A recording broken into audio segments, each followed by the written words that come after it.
nós queremos ser lideradas por pessoas que tornam a hierarquia equilibrada. Ou seja, o que é a hierarquia?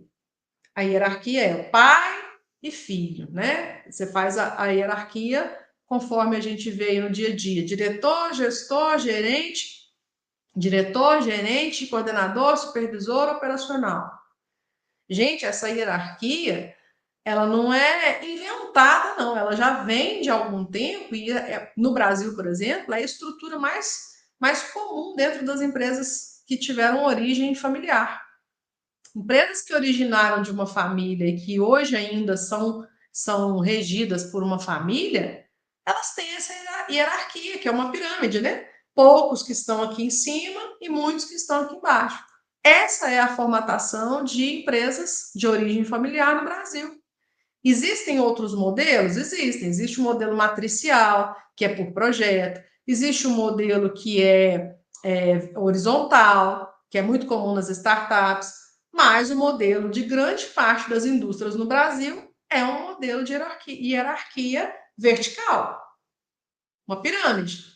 Lá em cima está a diretoria e aí vai descendo a escadinha. É o que é e é onde a gente está. Agora, eu tento inverter, né? Ser muito permissivo, e aí eu vou perdendo essa autoridade, eu vou descendo nessa escala. Então, eu desequilibro essa hierarquia.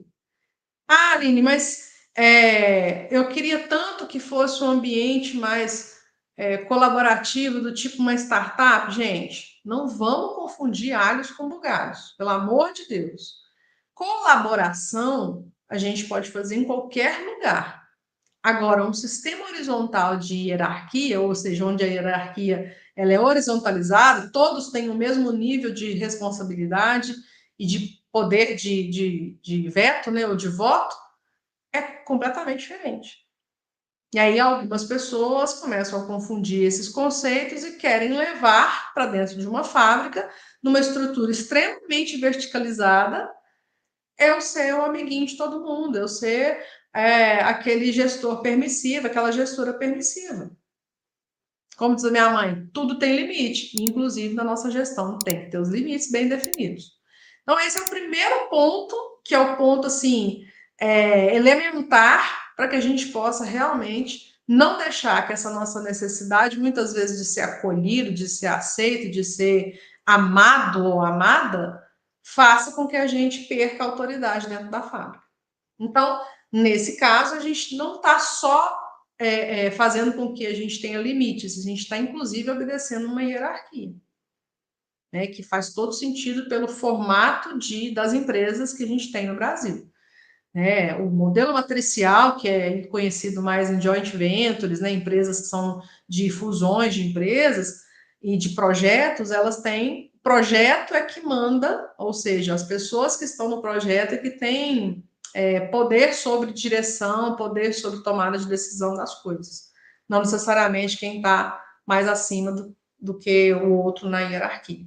Enfim, quando a gente olha para essas estruturas, que não são a realidade do país, né, a gente vê algumas coisas que são interessantes dessa estrutura e quer começar a colar, fazer uns remendos, né, como, por exemplo, a cultura das startups, que é muito mais horizontal.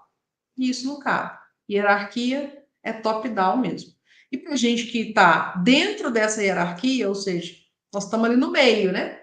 Existe a diretoria, a alta diretoria, existem os gestores, e depois existe a base operacional, dividindo essa pirâmide em três, por exemplo. O nível de maturidade das pessoas para fazer com que essa estrutura fosse menos verticalizada deveria ser muito mais evoluído. Hoje em dia, nós lidamos com a situação das pessoas mentirem para faltar de trabalho. Ou seja, nível de maturidade baixíssimo.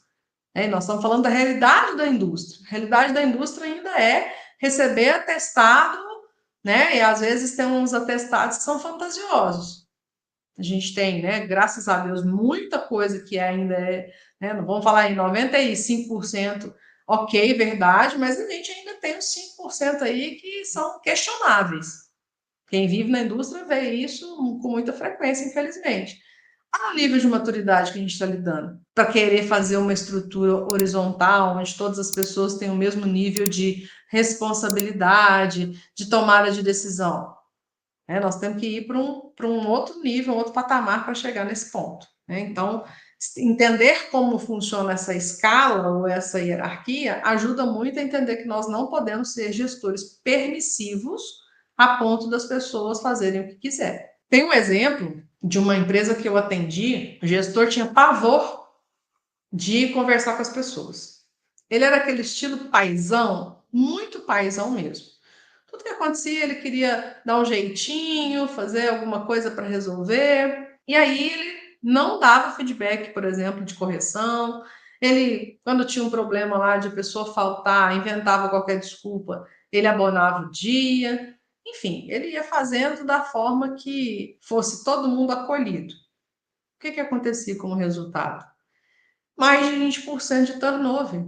Porque as pessoas não davam a mínima. Faltar hoje, faltar amanhã, como faltar semana que vem, não dá nada não, fulano está bonzinho, vai arrumar meu dia. Não vou perder isso. E a empresa tomando prejuízo.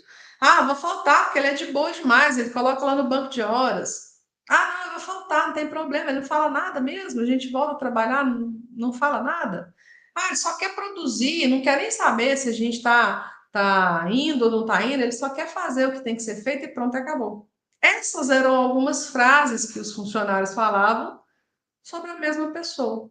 Ou seja, clamando por limite, clamando por alguém que cuidasse dos limites daquela equipe, né, daquela empresa. A credibilidade extremamente baixa. É tanto que não durou muito tempo, ficou pouco tempo na empresa.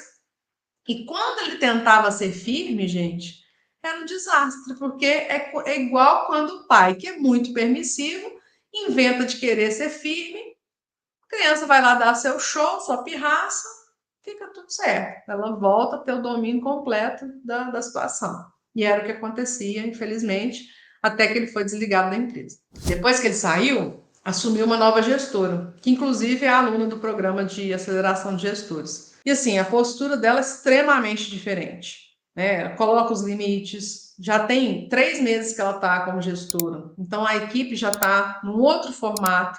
As pessoas que são corretas, ou seja, aquelas que não faltam, se eventualmente, se necessariamente elas têm um problema de saúde e precisam colocar atestado, não faz os atestados fantasiosos que a gente costuma ouvir por aí, elas queriam alguém que cuidasse disso.